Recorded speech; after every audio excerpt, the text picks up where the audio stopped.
দক্ষিণ নিদয়া কালীবাড়ির দুর্গা মণ্ডপে মূর্তি রাখার জায়গাটা তৈরি করে নেওয়া হচ্ছে। যা তৈরি করতে 4টা কাটা বরাক বাঁশ, 220টা ইট, 5টা পুরানো শাড়ি বা ধুতি, ফিন 2 ইঞ্চি 500 গ্রাম, হাফ ইঞ্চি 250 গ্রাম এবং 2 বালতি পুকুরের কাদামাটি লেগেছে। মূর্তি প্রস্তুতকারক জনার্দন চক্রবর্তী মহাশয় আমার এক কাকাতো ভাই সুকান্ত পালকে সঙ্গে নিয়ে সকাল 9টা থেকে কাজটা একদিনে শেষ করে দিয়ে যাবে বলে অক্লান্ত পরিশ্রম করে যাচ্ছে। বৃষ্টিস্নাত দিনে কারেন্টের সমস্যা হওয়াতে মোমবাতি ও চার্জ লাইট জ্বালিয়ে কাজ এগিয়ে নিয়ে যাওয়া হচ্ছে।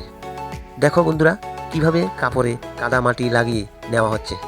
আমাদের এবারের থিম প্রকৃতিকে নিয়ে কিছু তুলে ধরা।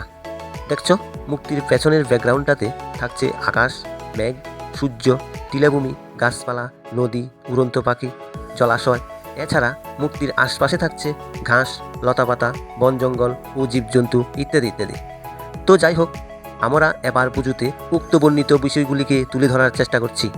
তোমরা কিছু করছো কি? কমেন্টে জানিও। ফাইনালি এটা হচ্ছে কম খরচের মূর্তির পেছনের ব্যাকগ্রাউন্ড। এই বলে এখানেই রাখছি। ধন্যবাদ।